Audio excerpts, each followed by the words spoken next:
You're watching Notepad. I'm your host, Ibrahim Sani. This evening, we're going to do a little bit of a rejig into how we present our show. This is because in another show on Agenda AWANI, I interviewed two very important, prominent ladies, Professor Souk Young Kim, as well as Izan, the founding CEO of CENDANA. In that interview, we discussed not just about the upcoming event by the CENDANA event called the Cultural Economy Forum, but of course the whole cultural phenomenon of how we can try to see how Korea, for instance, did their multimedia and entertainment business, and how we could possibly emulate such kind of conversations here in this country. It's also important to note that while there are a lot of similarities and dissimilarities pertaining to the cultural phenomenon of Korea as well as Malaysia, what's most important here is that a lot of things can still be done even if we don't take it point for point when it comes to development of the arts and culture in Korea. Some of the conversations that I asked from Professor Kim, it does involve on the issues of whether or not the hyper visibility and the hyper commercialization element of the K-drama, K-pop is going to affect the youth as well as the society there. So those are the kind of conversations that we might continue to have further and develop further on this show. But for now, enjoy my conversation with Professor Souk Young Kim as well as Izan, the founding CEO of CENDANA. Enjoy. Maybe we can start with Izan. Let's talk a little bit more about the Kuala Lumpur Cultural Economy Forum, or the KULCEF, a little bit of background into it before we jump into other questions. Sure. So actually, KULCEF is a Kuala Lumpur Creative Economy Forum, and it's a follow-up from the, you're right, in the sense that it's arts and culture discussions last year. And this year we are having it on the 14th of October. The idea of KULCEF is also to make Kuala Lumpur cool with different conversations and activations as part of art in the city. But the forum focuses on discussions with the private sector, the corporations, government, and the wider industry about how we can galvanize the nation via the creative economy agenda. So we will be having a lot of local and international speakers, like Professor Souk Young Kim, Lord Ed Vaizey, who's for the former UK Minister of Technology, Communications and Culture, Jason Bevan, who's the former creative director of Warner Brothers Studios and currently heading up Content Creator Studios. He's involved in Lego movies, Joker, Inception, Conjuring, and of course we have Pak Ridwan Kamil, who is the governor of West Java, Indonesia, and has done amazing work in Bandung via creative economy.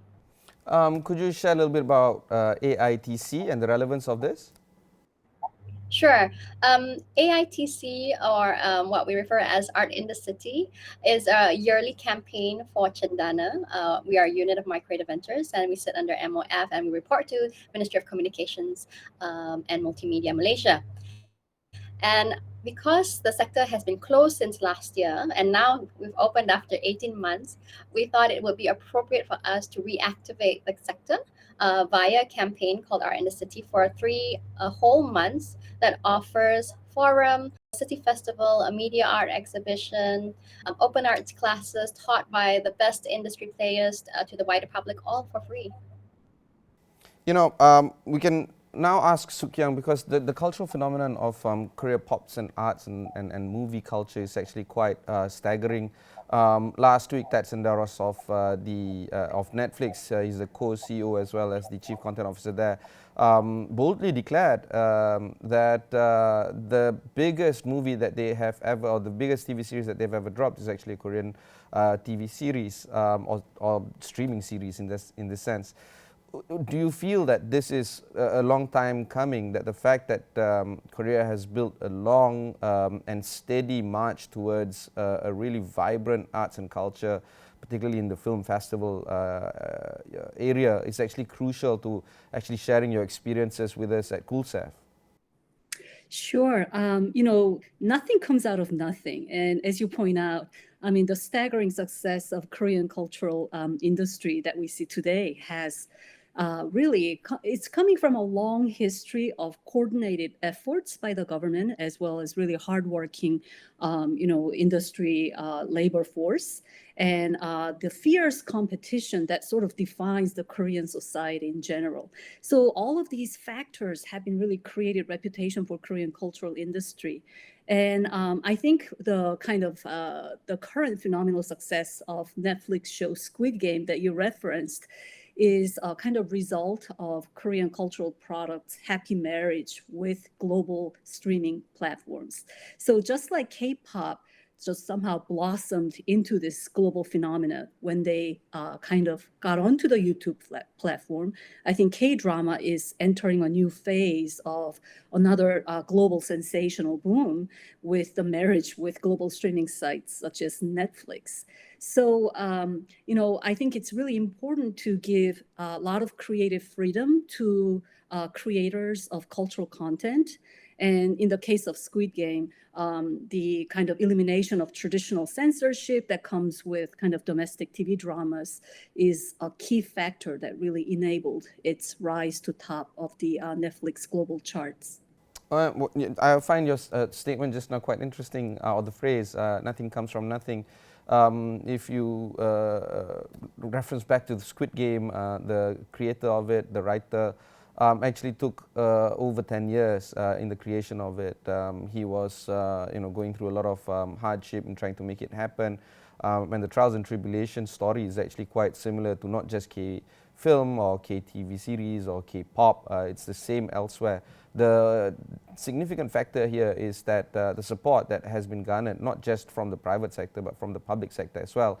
And in this sense, a lot of government intervention from the Korean, South Korean government actually enabled him to persevere, and not just him, and other creators in this space as well. Do you feel that it is actually essential, in fact crucial, for the public-private partnership to continue to support the arts and film culture? I believe that private and public sector partnership is really crucial and defines kind of unique, ecosystem of Korean cultural industry. But I think those two sectors have very different role to play. The government's role should not be to control what content should be produced on a thematic level by imposing restrictions or certain directives, but just to enable the infrastructure of digital economy to thrive.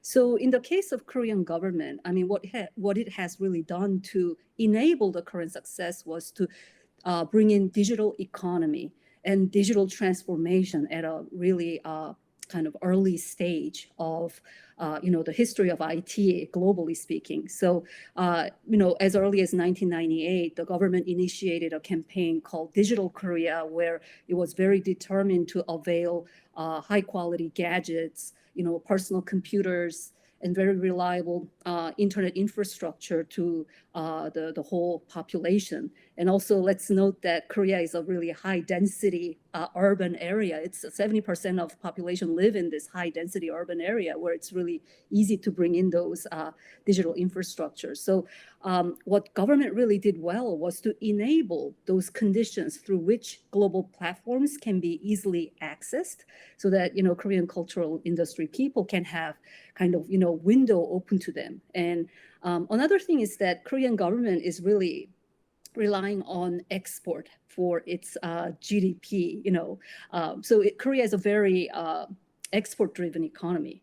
So this mentality that comes with we have to sustain our economy through exporting our goods has expanded to cultural economy, the intangible, cultural products such as music, entertainment, whatnot. So I think the government is really awakening to looking at culture as something that they can produce well for the global audience and export, just as it has done with semiconductors, automobiles, so on and so forth. Izan, do you feel that Malaysia is at the cusp of embracing this public-private partnership? Do you feel that our government and the relationship that it has with the private sector could actually blossom the way South Korea did? Well, South Korea is ahead of us, I think, in terms of a lot of these conversations. And definitely we have aspirations to move the agenda of pulling together the content creators from both creative side and arts and culture side to be made for global audience. I think when it comes to animation and film and gaming, we have that sector of Malaysia that is really moving towards a larger market. But for the arts and culture segment, we do have high quality works, and certainly it's something we're trying to promote and transition to other markets, and supporting the industry where needed. But certainly the private sector does play a very important role. At the moment, when I look at data and the sort of funding we provide in terms of investment into the communities, 92% of it comes from the government and 8% comes from the private sector, which signals to me really that there is a bigger role for the corporates to play. And we need to, as a government, see whether the policies and incentives we have at the moment are sufficient to pull them in. And if not, what do we need to do? Yes, I think we want to move towards that, and certainly that is our goal. Structurally wise, when we talk about investments into funding creative endeavors, it's a combination of private equity money, a combination of grants, taxation, tax credits, and the likes. This requires a lot of modeling with the Ministry of Finance, with the tax department, for instance. Do we have the wherewithal to get it done in order for us to actually get more money into this space, not just by enticing private money, but creating a conducive environment where we can actually get more money and more investors to actually look at this space as a serious investment opportunity for them? That's a very good question, and I think that's how we want to try and slowly shift the conversation. Because I think at the moment, because of the pandemic, it's a lot of rescue conversations. It's trying to stabilize the sector, because 97% of our communities are negatively impacted because of COVID. So it's more of the grants that are being provided for and the loans that are being provided for are low interest rate. A lot of grants, we've just approved 22 million to benefit the wider arts and culture community to sort of stabilize themselves. And I think as we move into 2022, I'm hoping also with the budget 2022 that will be announced soon, there will be a sizable allocation for us to work with to assist the communities to grow. So when we talk about growing, of course, investment grants, tax credits, and incentives are all very important. But also at the same time, to get the private sector, like you said earlier on, involved, we also need to make sure that the environment that they're investing in is also appealing to them, not just from a social inclusivity element. There is some sustainability, a spillover economy that potentially this segment can provide. And certainly, the indicators that Prof. Kim will be talking about also on the 14th of October will be something we'd like to perhaps see and borrow even into our modeling of what could work and what could not work. Yeah, Souk Young, I want to draw that attention to you as well, because I'm sure we are all familiar with how deep Netflix pockets can be, but at the same time, there's a lot more, developments in K-pop and in K-drama that is not touching at all Netflix's money. Do you feel that that kind of structural change needs to happen when it comes to enabling investors to jump into this space and invest? How is it done in South Korea when it comes to this area? Mm-hmm. So when it comes to really big budget productions, such as producing BTS's next album, so on and so forth, I would say that the role of private sector is everything. I mean, there's hardly any intervention from public sector because, I mean, K-pop, as you know well, is really a part and parcel of hyper-commercialized world. So the BTS's management company, Hive Entertainment, for example, just recently went public. And with that kind of public offering, they were able to raise funds to create their own global platform. So kind of enabling the migration of this enormous global fandom of BTS to use their own platform is another business strategy that will increase the profitability of their own corporation. So I think the model for K-pop industry, for example, is to really start from grassroots level fan build-up And they create this global traffic of tweets, YouTube posting commentaries, and investors notice those numbers. So I would say that K-pop industry at least is truly playing by commercial rules rather than having dependence on government grants or public sector's kind of assistance. That was our conversation with Izan Satrina, the founding CEO of CENDANA, as well as Professor Kim. We'll be going for a short break. When we come back, we'll continue with this conversation with them.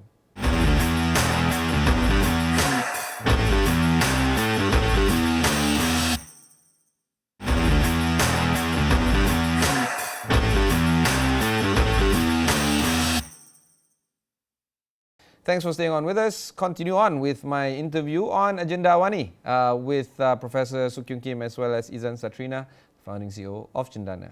Enjoy. Maybe Souk Young, we can pick up from where we left off just now before the break. The private sector involvement, the way you put it, is playing a huge role from this. Do you feel that this could be further enhanced following this event, the Cool Staff event? Do you feel that the private sector needs to sit up straight and see what's happening in this space, at least in Malaysia? It's certainly my hope that this event will inspire private sector to turn their eyes to the potential of culture, because it is not just commercial commodity that we're talking about here. It's really about the making of national image, which has so many trickle effects in all sectors of economy. So in the case of Korea, I mean, there's such shared notion among public that culture is not only an item that could be exported and traded, but it is something that contributes to common good. And in this sense, kind of establishing shared value amongst its people and kind of enhancing the national soft power. And as a result, economy can benefit from it. Of course, it's a really long-term investment, and the results might not be reaped immediately. But I think we cannot ignore the power of the kind of enhanced national image that can increase tourism, flow of students to study Malaysian culture. So I think it's a project that should also subscribe to common value and the importance of it. So I certainly hope that's the case. Izan, do you feel that this is an opportunity for us to use the words of Souk Young, enhance our national image, create some sort of, or shape out the image of our culture, and of course think about how we can strengthen our national power? These are long-term investments, you're right. No money will be seen in the near term, but the dividends, if you're looking at this in the long term, is actually quite huge. Not just about financial might and investment into this space, but just generally supporting the arts and culture in Malaysia. Well, I am a strong believer that part of the role of arts and culture, it does lend an enhanced soft power to the country. And I believe Malaysia has a diverse and very rich history in terms of its arts and culture, its stories, its history that it's able to connect Southeast Asia and beyond. And perhaps it is something that we need to consider using to our advantage in terms of creating that bridge of connection with other markets and other countries. And certainly when that's done, of course, business can take place. People like to intertwine business with politics, or security with politics, i.e. Military with politics. But people don't normally associate arts and culture with politics. Do you feel that this could be an area that Malaysia could be thinking about in the near term, the way South Korea has actually developed that kind of relationship where they've projected their soft power of politics through arts and culture? I think that the question about arts and politics, politics shouldn't come into the space of the arts, if at all. And then it's my personal opinion, for the arts to flourish beyond what the industry is doing in terms of restructuring to create a conducive environment, there needs a political will to do that. and also to follow through. With the current ministry and the government in place, there is that interest and there is a commitment. And hence why I was saying I'm optimistic that there will be a nudge and push towards fulfilling these aspirations that we have for this industry. Of course, at the end of the day, we must not forget the creative industry in totality, the heartbeat of this industry is arts and culture.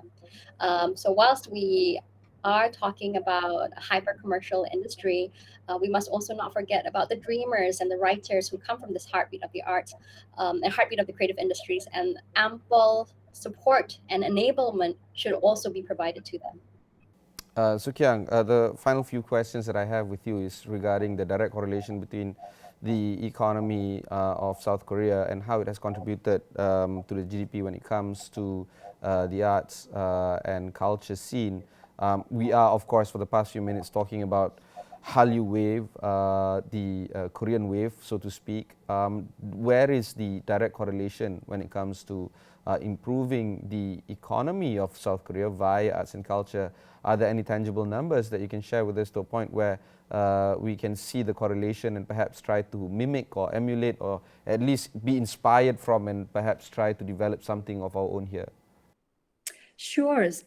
Since Korean culture is so hyper visible in today's world, I think we generally tend to overestimate the economic contribution this cultural sector is making to the entire economy of Korea. But if I can share numbers, it only accounts for 2.1% of entire South Korea's GDP. So the export figure of these cultural products such as music, IP, film rights, whatnot, only account for 2.1% of South Korea's entire GDP. So this, in a way, tells me that the game has just begun. So this is just the tip of the iceberg. And more things will come in the future with the current strides that Korea is making. But at the same time, cultural industry is not just limited to content, IP, film rights, but it is really about kind of promoting certain type of lifestyle. So in this figure, it actually, what should be included is export of fashion items, export of cosmetics, export of food. And those figures are not included in this 2.1% of the entire GDP. So those are very hard to gauge in terms of how much influence did Korean culture have on export of those kind of lifestyle items. I mean, those are very hard to kind of measure by certain clear metrics. But but industry people know about this. So, for example, CJ Entertainment in South Korea, I mean, they openly promote that we're not just selling music, but we're actually selling Korean lifestyle. And it is no wonder that the company has such a thriving, kind of food subsector under its wing. So, in a way, there is much broader impact to be made. And I'm feeling very hopeful for Korea's future economy when it comes to what culture can contribute to it. The final part of the question is actually quite tricky to manage, actually, which is, of course, because of the hyper visibility and the hyper commercialization element of K-pop and K-film and K-drama.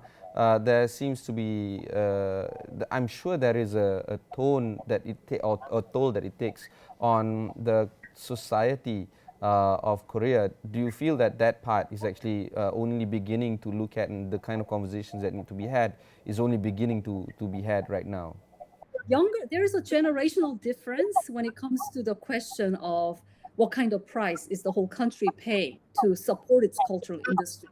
And I should share an anecdote that a few years ago, there was a public commercial on Korean TV saying that we don't need more K-pop idols. What we need are scientists and mathematicians and engineers. So I think the older generation tend to be a bit worried about how hyped up Korean culture is at the moment and how much talent from young people it is really attracting. And that, being an entertainer has become a kind of endorsed path to success in Korean culture. But at the same time, younger generation is really looking at it as a path to success and path to having a voice to global audience. But because that creates such fierce competition, the human toll it takes on younger generation is enormous. And the dark side of Korean music industry is talked about, but we don't really get to see the visceral kind of suffering and the problems that these young people who don't make it to become huge stars have to suffer for the rest of their lives. So this has become a social issue. I hope it continues to be debated and discussed, not just brushed aside. Because in my view, for Korean entertainment industry to really succeed globally, it has to create socially responsible entertainment. I mean, nowadays, global consumers are not just overlooking what goes behind stage. Just like, consumers care about where your food comes from. They want to consume products that were ethically produced. And I think that same mentality trickles to what kind of entertainment they consume. And that is a kind of irreversible global trend that we're seeing. Absolutely. I have a 14-year-old, and she's extremely I guess attuned or sensitive to things being sustainable, things being created in a way where it doesn't harm others, and it's a value that I do not possess myself, and I'm starting to learn from her. I think it's the whole, and of course I still want her to be a lawyer, doctor, engineer, that kind of stuff. But you're right, she wants a global voice. She wants to reach out to the mass via arts and culture. So it's a very, what you're saying basically hits straight home, is what I'm trying to say. But we can't change this. It's a reversible cultural trend. But we are really running out of time, and I apologize to you ladies for the short of time. But Izan, if people want to learn more about KoolSaf, where do they go to? How do they get the tickets? How do they attend? Sure. It's 9:30 to 5 p.m. You can register via baskl.com.my. It's on 14th October, and it's free. It's a really engaging day, and we have it once a year, so don't miss it. That was our conversation with the folks from CENDANA, as well as Professor Kim of UCLA. If you've missed any part of this interview, just head on to astroawani.com. Look for Notepad over there. You can also find us on all our social sites. Until then, thanks very much for watching, and goodbye.